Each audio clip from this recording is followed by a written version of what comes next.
அனைவருக்கும் வணக்கம். நான் பிரபாகர் ஜோதிடர். ஓம் சிவாய் நமக. சிவசக்தி திருச்சிற்றம்பலம்.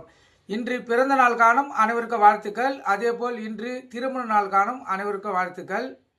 இறைவன் அருள் பரிபூர்ணமாக உங்களுக்கு கிடைக்கட்டும். உங்களின் மனம் எதை எண்ணி ஆசைப்படுகிறதோ அந்த ஆசை நிறைவேறட்டும் என்று எம்பெருமான் சிவபெருமானிடம் அடியன் வேண்டிக் கொள்கிறேன்.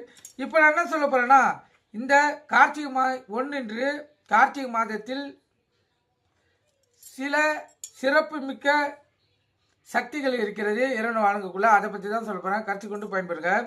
கார்த்திகை மாதத்தில் சிவலிங்கத்தை நெய்யினால் அபிஷேகம் செய்து வில்வம் மற்றும் மறிக்கொழுந்தால் அர்ச்சனை செய்து வழிபட்டால் குடும்பத்தில் மகிழ்ச்சி பொங்கும். கருத்தில் கொள்ளுங்க.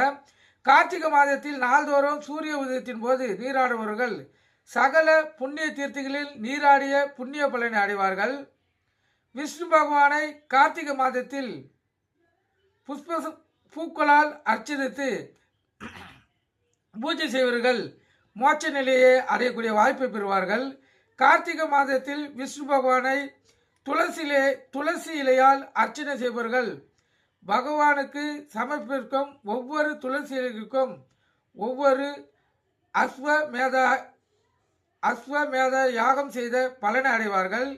கார்த்திகை மாதத்தில் விளக்கு தானம் செய்வர்கள் பிரம்மஸ்தி முதலான தோஷங்களிலிருந்து விடுபடுவார்கள்.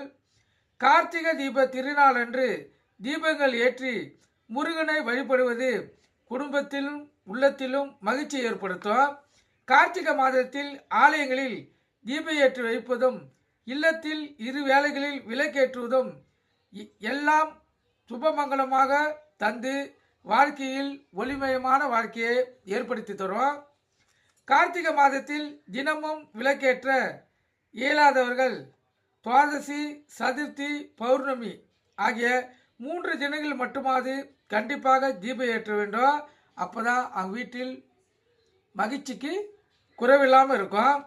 கார்த்திகையில் முருகப்பெருமானுக்கு சந்தன அபிஷேகம் செய்து வழிபட்டால் குழந்தை பாக்கியம் கிடைக்கும். கார்த்திகை பௌர்ணமி என்று கிரிவலம் வருவது மிகவும் சிறப்பான ஒன்றாகும். கார்த்திகை மாதத்தில் பௌர்ணமியும் கூடி வரும் கார்த்திகை நட்சத்திரம் என்று முருகப்பெருமானை வழிபடுவது அவங்களுடைய வேண்டுதலை நிறைவேற்றும்.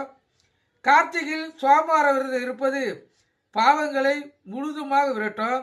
கார்த்திகை மாத துவாதசி நாளில் ஏழைகளுக்கு அன்னதானம் செய்தால் கங்கைக்கரையில் 1000 பேருக்கு அன்னமிட்ட பலனை அந்த ஜாதகரால் பெற முடியும். கருத்தில் கொள்ளுங்க. இதெல்லாம் கார்த்திகை மாதத்தினால் ஏற்படும் சிறப்பு அம்சம். நீங்கள் கருத்தில் கொண்டு பயன்படுங்க. நன்றி.